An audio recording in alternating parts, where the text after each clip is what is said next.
രാമായ രാമചന്ദ്രായ രാമഭദ്രായ വേദസേ രഘുനാഥായ നാഥായ സീതായ പതേ നമ. എത്ര എത്ര രഘുനാഥകീർത്തനം തത്ര തത്ര ഗതമസ്തകഞ്ജലിം ബാഷ്പവാരി പരിപൂർണ്ണലോചനം മാരുതിം നമത രാക്ഷസന്തകം. എല്ലാവർക്കും നമസ്കാരം.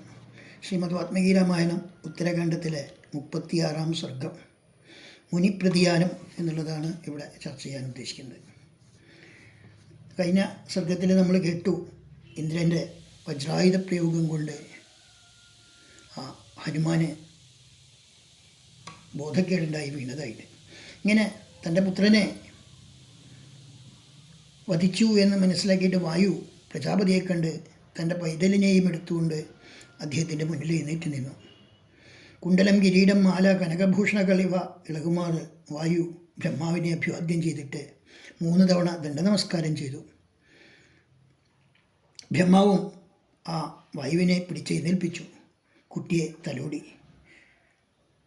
അതിനുശേഷം ആ ബ്രഹ്മാവ് തൻ്റെ കൈകൊണ്ടൊന്ന് തൊട്ടതോടുകൂടി വെള്ളം വീണാൽ എപ്രകാരമാണോ സസ്യം വീണ്ടും ഉയർത്തെഴുന്നേൽക്കുന്നത്, അതുപോലെ ആ ഹനുമാൻ ഉയർത്തെഴുന്നേറ്റു. എന്നിട്ട് പ്രാണൻ കിട്ടിയവനെ കണ്ടപ്പോൾ വായുവിന് വളരെ സന്തോഷമായി.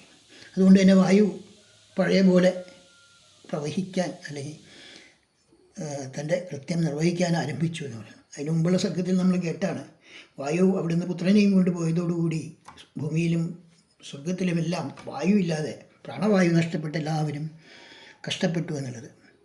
അപ്പോൾ അതിനുശേഷം ആ ബ്രഹ്മാവ് ആ വായുവിൻ്റെ പ്രീതിക്കായിട്ട് അവരോട് പറഞ്ഞു, ഇന്ദ്രനായാലും അഗ്നിയായാലും വരുണനായാലും ഈശാനനായാലും കുബേരനായാലും എല്ലാവർക്കും അറിയാം ഈ കുട്ടിയെയും കൊണ്ട് ഈ കുട്ടിക്ക് വേണ്ട എല്ലാ അനുഗ്രഹങ്ങളും നിങ്ങൾ നൽകണം എന്ന് അറിയിച്ചു എന്ന് പറയാണ്. അപ്പോൾ ആ ഇന്ദ്രൻ തൻ്റെ ഒരു കനകമാല എടുത്ത് അവനെ അണിയിച്ചുകൊണ്ട് പറഞ്ഞു, എൻ്റെ വജ്രം കൊണ്ട് ഇവൻ്റെ ഹനുവിൽ മേൽത്താടിക്ക് മുറിവുണ്ടായതുകൊണ്ട് ഇവൻ ഹനുമാൻ എന്ന പേരിൽ അറിയപ്പെടും. ഇവൻ ഇനി ഒരിക്കലും വജ്രം കൊണ്ട് പോലും മരിക്കാത്തവനായതുകൊണ്ട് അവൻ അവധ്യനായിത്തീരും എന്ന് പറഞ്ഞു. സൂര്യൻ പറഞ്ഞു, എൻ്റെ തേജസ്സിൻ്റെ 100-ൽ 1 കാലം കല ഞാൻ ഇവന് നൽകുകയാണ്. ശാസ്ത്രങ്ങൾ അധ്യയനം ചെയ്യാൻ വേണ്ടി ഞാൻ ഇവനെ ശിഷ്യനായിട്ട് സ്വീകരിക്കാം എന്ന് പറയുന്നു.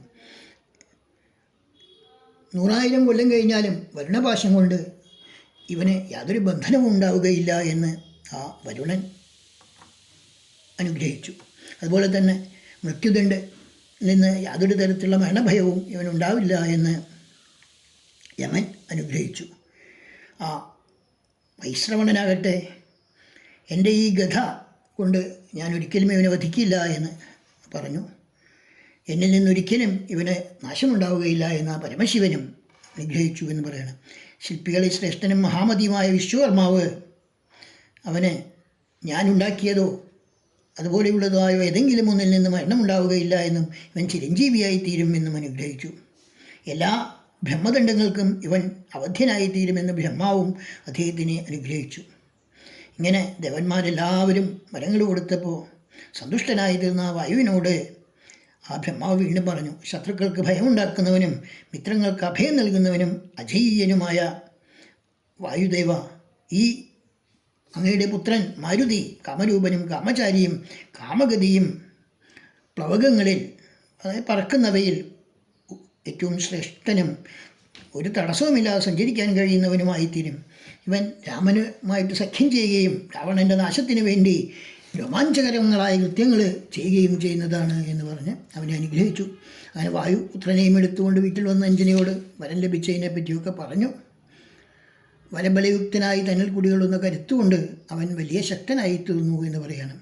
അങ്ങനെ കേസരിയും വായുവും തടഞ്ഞിട്ടും അഞ്ജന മകനായി മർക്കടൻ തന്തോന്നിത്തരങ്ങൾ കാണിക്കാൻ ആരംഭിച്ചു.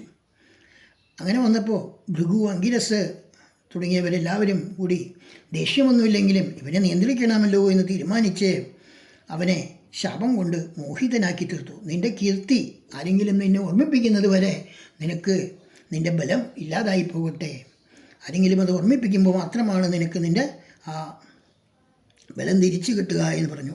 അതിനുശേഷം ആ സമയത്ത് ബാലി സുഗ്രീവന്മാരുടെ പിതാവായ ഋക്ഷരാജനായിരുന്നു എല്ലാ വാനരന്മാരുടെയും രാജാവ്. അദ്ദേഹം സൂര്യനെപ്പോലെ പ്രകാശമുള്ളവനായിരുന്നു. അദ്ദേഹം കുറേ കാലം രാജ്യം ഭരിച്ചതിന് ശേഷം മരിക്കുകയുണ്ടായി. അദ്ദേഹം മരിച്ചപ്പോൾ മന്ത്രിമാരെല്ലാവരും ചേർന്ന് ബാലിയെ രാജാവായി വാഴിച്ചു. സുഗ്രീവനെ ബാലിയുടെ സ്ഥാനത്ത് യുവരാജാവായും സുഗ്രീവനുമായി ബാല്യം മുതലേ സഖിയായിട്ട് നടക്കുന്ന ആ ഹനുമാനെ മന്ത്രിയായിട്ടും നിശ്ചയിച്ചു എന്ന് പറയാണ്. ആ സമയത്ത് തന്നെ ഇവൻ വ്യാകരണം പഠിക്കാൻ ആഗ്രഹിച്ച് ആ സൂര്യനോട് ചെന്ന് ചോദിച്ചു. സൂര്യൻ്റെ അഭിമുഖനായി നിന്ന് ഉദയഗിരിയിൽ നിന്ന് അസ്തമനഗിരി വരെ സൂര്യൻ്റെ മുന്നിൽ സഞ്ചരിച്ചുകൊണ്ട്, സൂര്യനെ നോക്കിക്കൊണ്ട് സഞ്ചരിച്ചുകൊണ്ട് അദ്ദേഹം ആ വ്യാകരണശാസ്ത്രം വാർത്തികത്തോടും സൂത്രാർത്ഥത്തോടും മഹാഭാഷ്യത്തോടുമൊക്കെ കൂടിയ വ്യാടി എന്ന് പറയുന്ന മഹർഷി നിർമ്മിച്ച ആ വ്യാകരണശാസ്ത്രം അദ്ദേഹം സൂര്യനിൽ നിന്നും പഠിച്ചു എന്ന് പറയാണ്. പിന്നെ മറ്റ് ശാസ്ത്രങ്ങളിലും ഛന്ദശാസ്ത്രത്തിലും മറ്റുമൊക്കെ അദ്ദേഹം വളരെ ശ്രേഷ്ഠനായി തീർന്നു എന്ന് പറയുന്നു. ഇങ്ങനെ